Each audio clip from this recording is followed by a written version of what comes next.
about this for an earnings call headline? In 5 minutes or less. The battle for democracy. You learn something every day. And the stories you'll want to share. Oh my God. Lift off. It is awe-inspiring to see it when it happens. Bravo. We're in it together, guys. CNN's 5 Things with Kate Baldwin. Streaming weekdays on CNN.com and Max. Shoppers' regrets? Buyer's remorse? Not on our watch. At CNN_, we live and breathe shopping. From tech to lifestyle to beauty, we're your trusted source for hands-on product testing, honest reviews, and expert buying advice. Our experienced editors test thousands of products so you can shop with confidence. Unbiased reviews, unrivaled research, and unreal savings. Elevate your everyday. CNN_. See all our reviews and recommendations at underscored.com. There's 3 things I ain't changing. I ain't changing wives. I'm not changing sexual orientation. I'm not changing political parties. We're going to go to the House with what we got here, okay? Carl, Saturday, October 5th on CNN. Let me back up for a minute.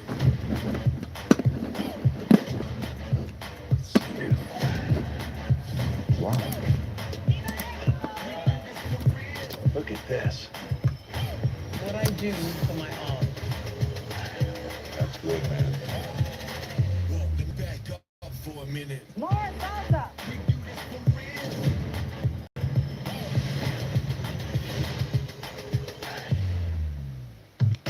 When we look back 100 years from now, we're going to say this is where everything changed. Hands in the sky. They can't do it like us. We are talking about the revolution. Music could make a difference. The world fundamentally changed. It will undermine. This is where everything changed. Hands in the sky. They can't do it like us. We are talking. TV. We keep moving too much. Baby, they don't stop. Give me this in the hand. We keep it 5 good things. Listen wherever you get your podcasts. Saturdays is called CNN is taking a break from breaking news to air. Have I got news for you? Breaking news. I'm getting a sandwich. We need to talk about what constitutes breaking news. Have I got news for you? Premiere Saturday at 9 on CNN and stream next day on Max. The assignment with Bonnie Cornish. Listen wherever you get your podcasts. If you vote for me, I promise pizza every day. If you vote for me, I promise pizza every day, plus unlimited toppings. But does the infrastructure even exist for that, Easton? Excellent question, Dana. Why are we not talking about the fact that my opponent has cooties? That's a lie. Well, that was a curveball.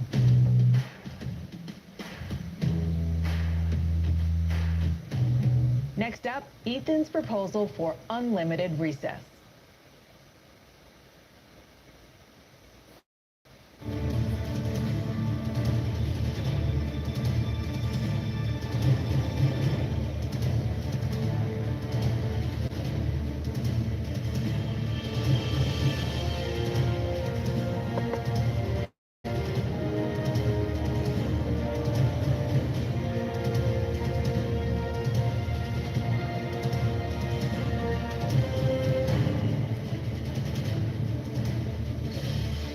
Constitution Center in Philadelphia, Pennsylvania. Here again, David Muir and Lindsay Davis. Welcome back to this historic ABC News presidential debate tonight. We're going to continue here, and I want to turn to the war in Ukraine. We're now 2.5 years into this conflict. Mr. President, it has been the position of the Biden administration that we must defend Ukraine from Russia, from Vladimir sovereignty, their democracy, that it's in America's best interest to do so, arguing that if Putin wins, he may be emboldened to move even further into other countries. You have said you would solve this war in 24 hours. You said so just before the break tonight. How exactly would you do that? And I want to ask you a very simple question tonight. Do you want Ukraine to win this war? I want the war to stop. I want to save lives that are being uselessly, people being killed by the millions. It's the millions. It's so much worse than the numbers that you're getting, which are fake numbers. Look, or more. Because they don't ask Europe, which is a much bigger beneficiary to getting this thing done than we are. They're in for 150 billion.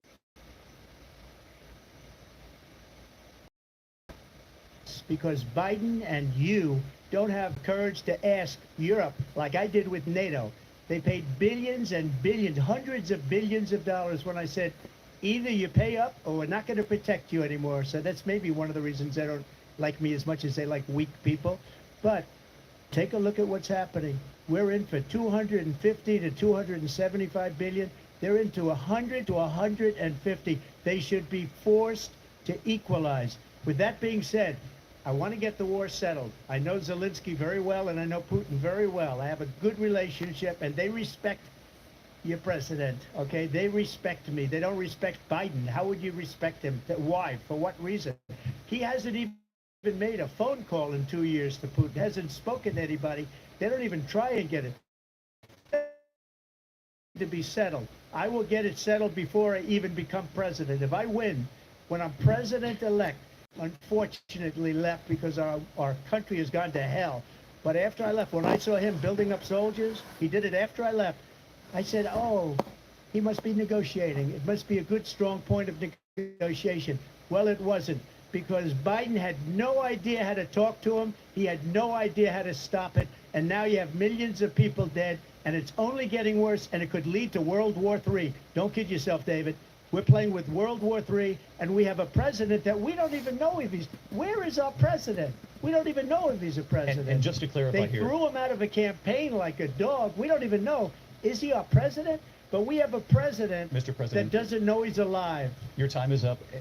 Just to clarify in the question, do you believe it's in the U.S. best interest for Ukraine to win this war, yes or no? I think it's the U.S. best interest to get this war finished and just get it done. All right. Negotiate a deal, because we have to stop all of these human lives from being destroyed. I want to take this to Vice President Harris. I want to get your thoughts on support for Ukraine in this moment, but also as Commander-in-Chief, if elected, how would you deal with Vladimir Putin, and would it be any different from what we're seeing from President Biden? Well, first of all, it's important to remind the former president you're not running against Joe Biden, you're running against me. I believe the reason that Donald Trump says that this war would be over within 24 hours is because he would just give it up. And that's not who we are as Americans. Let's understand what happened here. I actually met with Zelensky a few days before Russia invaded, tried through force to change territorial boundaries, to defy one of the most important international rules and norms, which is the importance of sovereignty and territorial integrity. And I met with President Zelensky. I shared with him American intelligence about how he could defend himself. Days later, I went to NATO's eastern flank, to Poland and Romania. And through the work that I and others did, we brought 50 countries together to support Ukraine in its righteous defense. And because of our support, because of the air defense, the ammunition, the artillery, the javelins, the Abrams tanks that we have provided, Ukraine stands as an independent and free country. If Donald Trump were president, Putin would be sitting in Kyiv right now. And understand what that would mean, because Putin's agenda is not just about Ukraine.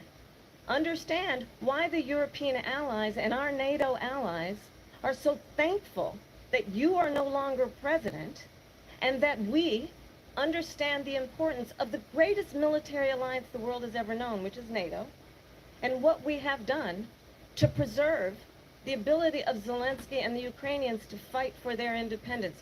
Otherwise, Putin would be sitting in Kyiv with his eyes on the rest of Europe, starting with Poland. And why don't you tell the 800,000 Polish Americans right here in Pennsylvania how quickly you would give up for the sake of favor and what you think is a friendship with what is known to be a dictator who would eat you for lunch.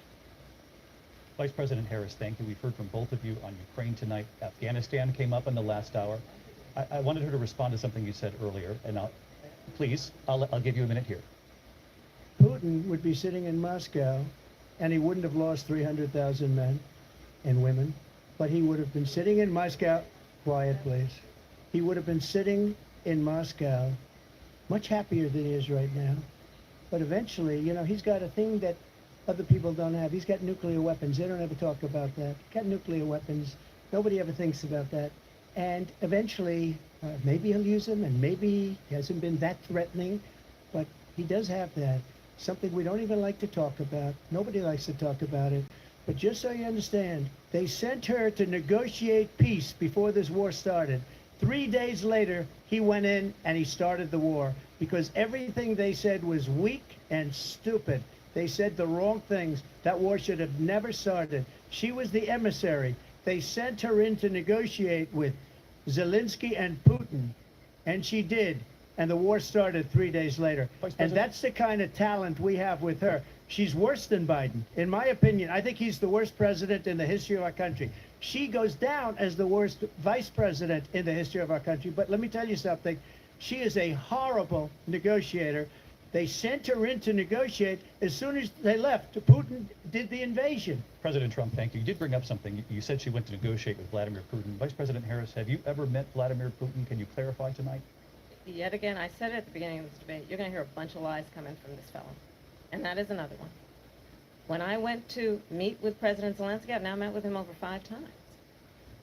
The reality is it has been about standing as America always should, as a leader upholding international rules and norms, as a leader who shows strength, understanding that the alliances we have around the world are dependent on our ability to look out for our friends and not favor our enemies because you adore strongmen instead of caring about democracy. And that is very much what is at stake here. The President of the United States is Commander-in-Chief, and the American people have a right to rely on a president who understands the significance of America's role and responsibility in terms of ensuring that there is stability and ensuring we stand up for our principles and not sell them for the benefit of personal flattery. We talked about Ukraine and Vladimir Putin. I do want to talk about Afghanistan. It came up in the first hour of this debate. I want to move on to Afghanistan. Said Trump did the most amazing thing I've ever seen. He got these countries, the 28 countries at the time, to pay up. He said, I've never seen, he's the head of NATO.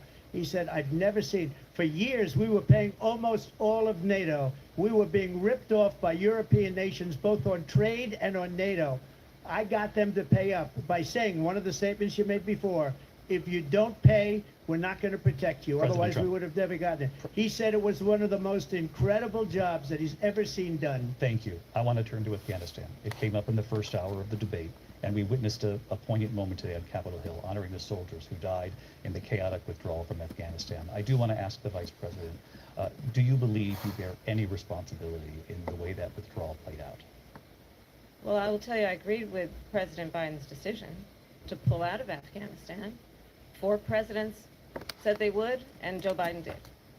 And as a result, America's taxpayers are not paying the $300 million a day we were paying for that endless war. And as of today, there is not one member of the United States military who is in active duty in a combat zone in any war zone around the world, the first time this century. But let's understand how we got to where we are. Donald Trump, when he was president, negotiated one of the weakest deals you can imagine. He calls himself a deal maker.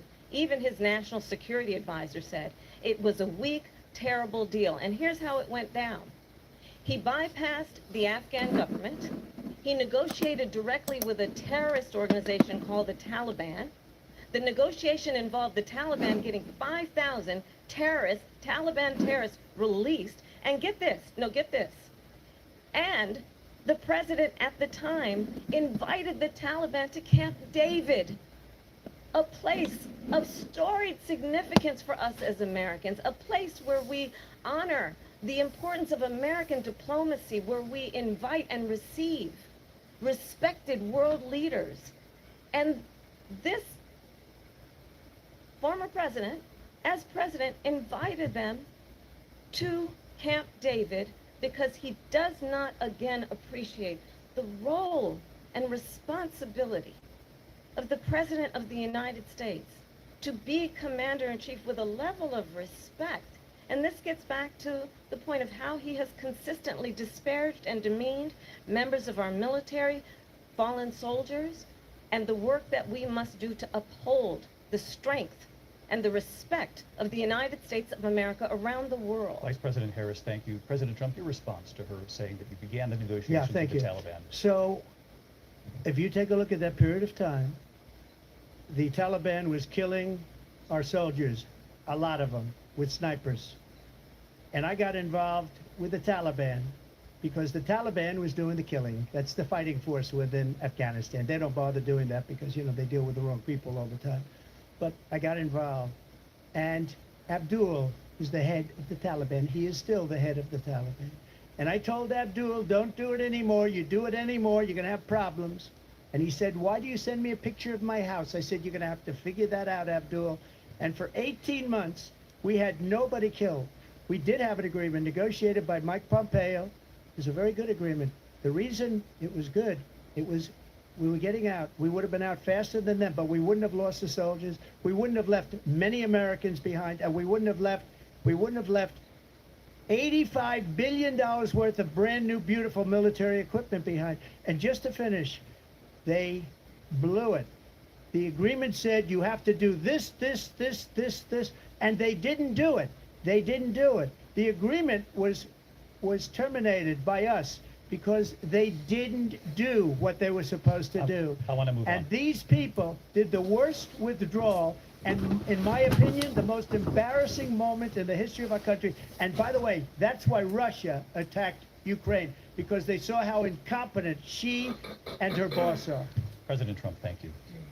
I want to move on now to race and politics in this country. Mr. President, you recently said of Vice President Harris, quote, I didn't know she was black until a number of years ago when she happened to turn black, and now she wants to be known as black. I want to ask a bigger picture question here tonight. Why do you believe it's appropriate to weigh in on the racial identity of your opponent? I don't, and I don't care. I don't care what she is. I don't care. You make a big deal out of something, I couldn't care less. Whatever she wants to be is okay with me.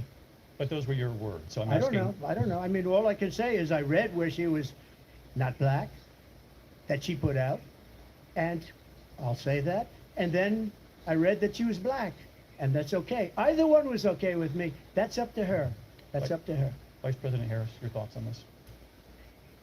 I think I mean, honestly, I think it's a tragedy that we have someone who wants to be president who has consistently, over the course of his career, attempted to use race to divide the American people.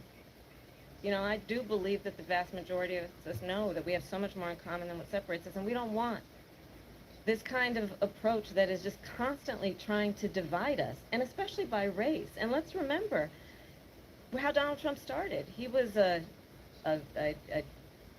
he owned buildings, and he was investigated because he refused to rent property to black families.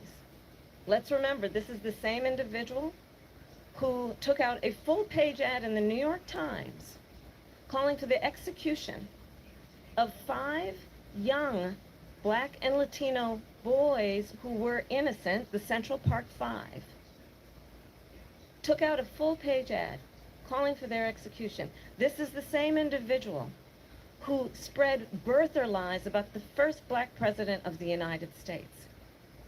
And I think the American people want better than that, want better than this, want someone who understands, as I do, I travel our country. We see in each other a friend. We see in each other a neighbor. We don't want a leader who is constantly trying to have Americans point their fingers at each other. I meet with people all the time who tell me, can we please just have discourse about how we're going to invest in the aspirations and the ambitions and the dreams of the American people? Knowing that regardless of people's color or the language their grandmother speaks, we all have the same dreams and aspirations and want a president who invests in those, not in hate and division. Vice President Harris, thank you. Lindsay? President Trump, this is now your 3rd time. This is the most divisive presidency in the history of our country. There's never been anything like it. They're destroying our country, and they come up with things like what she just said. going back many, many years, when a lot of people, including Mayor Bloomberg, agreed with me on the Central Park Five. They admitted, they said, they pled guilty. And I said, well, if they pled guilty, they badly hurt a person, killed a person ultimately. And if they pled guilty, then they pled, we're not guilty. But this is a person that has to stretch back years, 40, 50 years ago, because there's nothing now. I built one of the greatest economies in the history of the world, and I'm going to build it again. It's going to be bigger, better, and stronger. But they're destroying our economy. They have no idea what a good economy is. Their oil policies, every single policy. And remember this, she is Biden. You know, she's trying to get away from Biden. I don't know the gentleman, she says. She is Biden. The worst inflation we've ever had, a horrible economy because inflation has made it so bad, and she can't get away with that. Time's up. Briefly. Clearly, I am not Joe Biden, and I am certainly not Donald Trump. And what I do offer is a new generation of leadership for our country.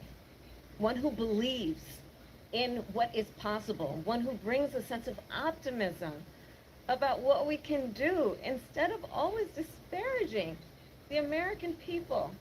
I believe in what we can do to strengthen our small businesses, which is why I have a plan. Let's talk about our plans and let's compare the plans. I have a plan to give startup businesses $50,000 tax deduction to pursue their ambitions, their innovation, their ideas, their hard work. I have a plan, $6,000 for young families for the first year of your child's life to help you in that most critical stage of your child's development. I have a plan that is about allowing people to be able to pursue what has been fleeting in terms of the American dream by offering a help with down payment of $25,000 down payment assistance for first-time home buyers. That's the kind of conversation, I believe, David, that people really want tonight, as opposed to a conversation that is constantly about belittling and name-calling. Let's turn the page Vice President and move Harris, forward. thank you. Let's turn to policy. President Let's turn Trump, back we to have policy. to move on. President Trump. Let's turn to policy, She please. has a plan to defund the police. She has a plan to confiscate everybody's gun. President Trump, She we has do a have to plan move on to to not other allow issues. fracking in Pennsylvania or anywhere else. Okay. That's what her plan is until just recently. I just need Lindsay, to go ahead. respond President because Trump, the President former Trump. president has No, said I'm something sorry. twice that I need to No, respond to. I'm sorry. I We're just going need to move respond on, Vice one President time Harris. to what he has President said Trump, this multiple is times. now your Yeah. third time running for president. You have long vowed to repeal and replace the Affordable Care Act, also known as Obamacare. You have failed to accomplish that. You now say you're going to keep Obamacare, quote, unless we can do something much better. Last month you said, quote, we're working on it. So tonight, 9 years after you first started running, do you have a plan, and can you tell us what it is? Obamacare was lousy health care, always was. It's not very good today. And what I said, that if we come up with something, and we are working on things, we're going to do it and we're going to replace it. But remember this, I inherited Obamacare because Democrats wouldn't change it. They wouldn't vote for it. They were unanimous. They wouldn't vote to change it. If they would have done that, we would have had a much better plan than Obamacare. But the Democrats came up, they wouldn't vote for it. I had a choice to make when I was president. Do I save it and make it as good as it can be, never going to be great, or do I let it rot? And I felt I had an obligation, even though politically it would have been good to just let it rot and let it go away. I decided, and I told my people, the top people, and they're very good people. I have a lot of good people in that administration. We read about the bad ones. We had some real bad ones too, and so do they. They have really bad ones. The difference is they don't get rid of them. But let me just explain. I had a choice to make. Do I save it and make it as good as it can be, or do I let it rot? And I saved it. I did the right thing. But it's still never going to be great, and it's too expensive for people. And what we will do is we're looking at different plans. If we can come up with a plan that's going to cost our people, our population, less money and be better health care than Obamacare, then I would absolutely do it. But until then, I'd run it as good as it can be run. So just a yes or no, you still do not have a plan? I have concepts of a plan. I'm not president right now. But if we come up with something. I would only change it if we come up with something that's better and less expensive. And there are concepts and options we have to do that. And you'll be hearing about it in the not too distant future. Vice President Harris, in 2017, you supported Bernie Sanders' proposal to do away with private insurance and create a government-run healthcare system. 2 years later, you proposed a plan that included a private insurance option. What is your plan today? Well, first of all, I absolutely support, and over the last 4 years as vice president, private healthcare options. But what we need to do is maintain and grow the Affordable Care Act. But I'll get to that, Lindsay. I just need to respond to a previous point that the former president has made. I've made very clear my position on fracking. And then this business about taking everyone's guns away. Tim Walz and I are both gun owners. We're not taking anybody's guns away. So stop with the continuous lying about this stuff. As it relates to the Affordable Care Act, understand, let's just look at the history to know where people stand. When Donald Trump was president, 60 times he tried to get rid of the Affordable Care Act. 60 times. I was a senator at the time.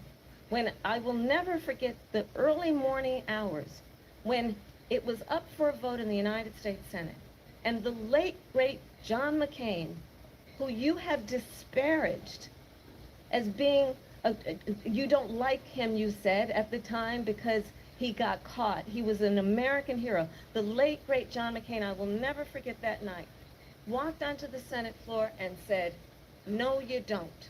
No, you don't. No, you don't get rid of the Affordable Care Act. You have no plan. And what the Affordable Care Act has done is eliminate the ability of insurance companies to deny people with pre-existing conditions. I don't have to tell the people watching tonight, you remember what that was like? Remember when an insurance company could deny if a child had asthma, if someone was a breast cancer survivor, if a grandparent had diabetes? And thankfully, as I've been vice president and we over the last 4 years have strengthened the Affordable Care Act, we have allowed for the first time Medicare to negotiate drug prices on behalf of you, the American people.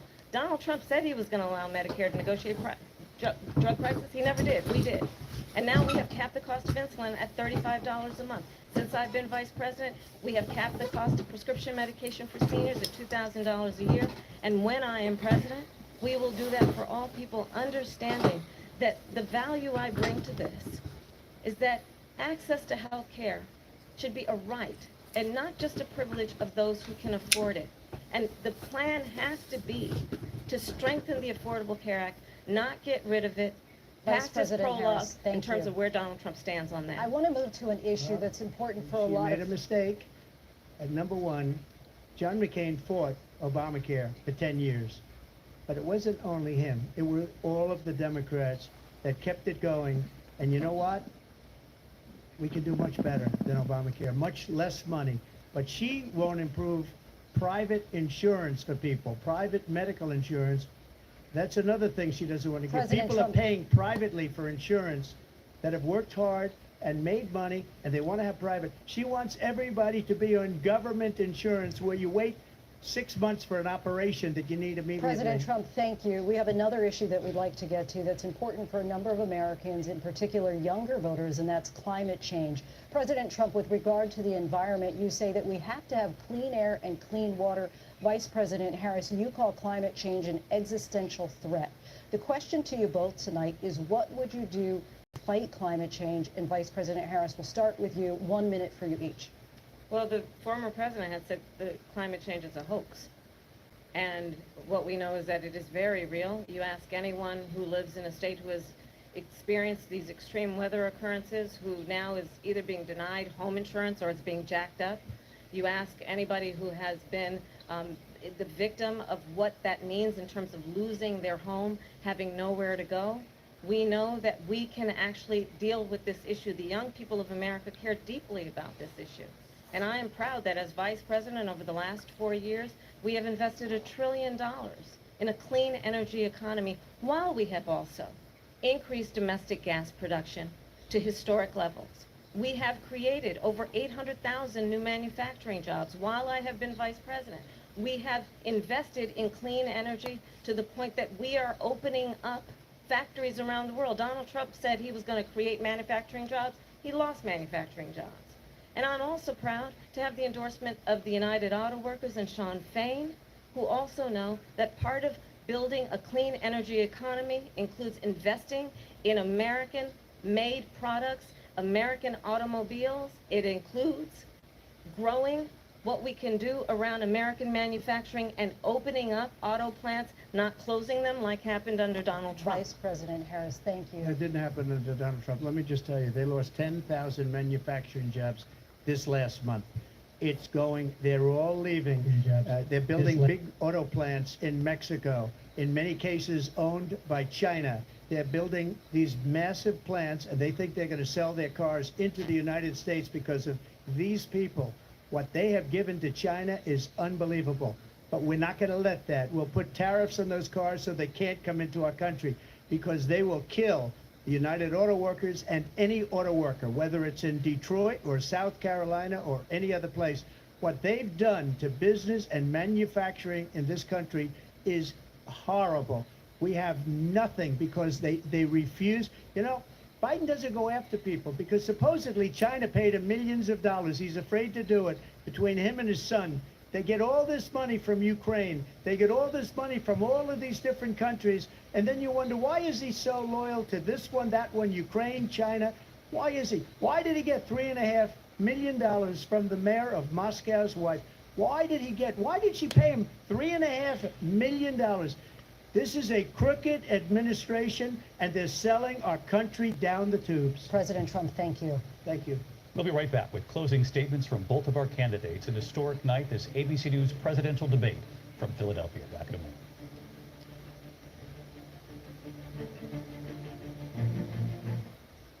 Every weekday morning, Here are the 5 things you need to know to start your day. get the news you need How about this for an earnings call headline? in 5 minutes or less. Bravo! CNN's 5 Things with Kate Baldwin, streaming weekdays on CNN.com and Max. This election season, CNN has you covered, no matter the question. From more about the candidates, to rules in your state, to casting your ballot, the CNN Voter Handbook has your answers. Visit CNN.com/vote for yours. Hey, Mom, how many should I decorate of each? Half red, half blue? Oof, that's a really tough call. Who are you? That's John King from CNN. Let's look at the data. Your county leaned red by 15 points in the last presidential election. However, looking at the latest polling, you're going to need a lot of those purple sprinkles. Wow, this guy really knows his stuff. $5 a cupcake. You know the average cost of a cupcake around here is $3. No comment. Chasing Life with Dr. Sanjay Gupta. Listen wherever you get your podcasts. The TV moments that took culture over the edge. People were watching, and then our world changed. Boom! It had an explosive reverberation. TV on the Edge premieres Sunday, September 22nd at 9 on CNN. Have I got news for you? It's coming to CNN this fall. Pros and cons list. Pro, hosted by Roy Wood Jr. Pro, with Amber Ruffin. Pro, with Michael Ian Black. Oh, great. So what are the cons? We could run out of news by then.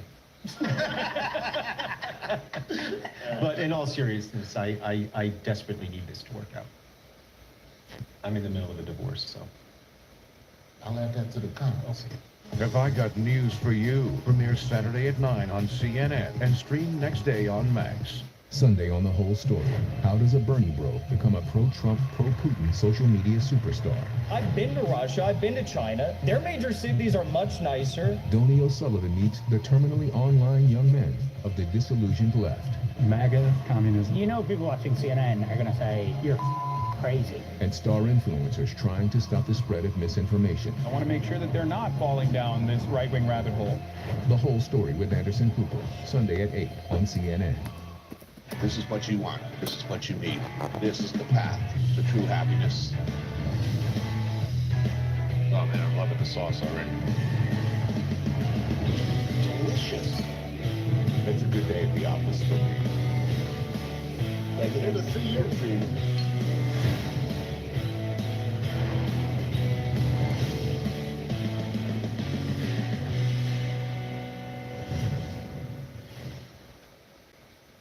No, man, a hot dog is not a sandwich. It's meat between bread. No, it's more like a taco. Can I weigh in on this debate? Jake Tapper? Is a sandwich always 2 pieces of bread? No. Yes. If yes, then a hot dog is not a sandwich. But the Department of Agriculture defines sandwiches as meat between bread or a bun, which I suppose would include burgers. Oh, well, burgers, now that's a sandwich.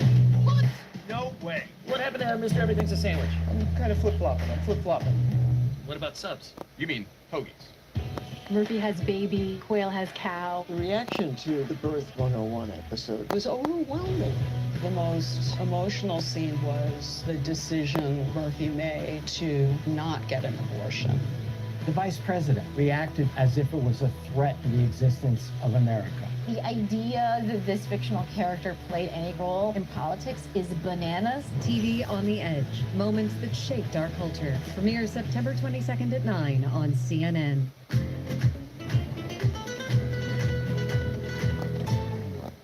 This election, stay with CNN, with more reporters on the ground and the best political team in the business. Follow the candidates, follow the voters, follow the facts, follow CNN.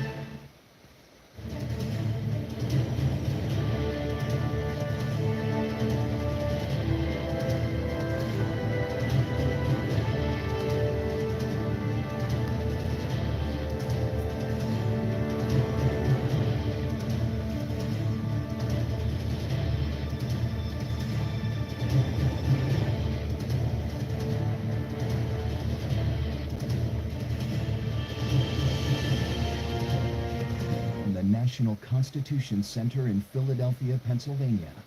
Here again, David Muir and Lindsay Davis. Welcome back tonight. The time has come for closing statements, and Vice President Harris, we begin with you. So I think you've heard tonight two very different visions for our country. One that is focused on the future, and the other that is focused on the past, and an attempt to take us backward. But we're not going back. And I do believe that the American people know we all have so much more in common than what separates us. And we can chart a new way forward. And a vision of that includes having a plan, understanding the aspirations, the dreams, the hopes, the ambition of the American people, which is why I intend to create an opportunity economy, investing in small businesses, in new families, in what we can do around protecting seniors, what we can do that is about giving hardworking folks a break and bringing down the cost of living. I believe in what we can do together that is about sustaining America's standing in the world and ensuring that we have the respect that we so rightly deserve, including respecting our military and ensuring we have the most lethal fighting force in the world. I will be a president that will protect our fundamental rights and freedoms, including the right of a woman to make decisions about her own body and not have her government tell her what to do.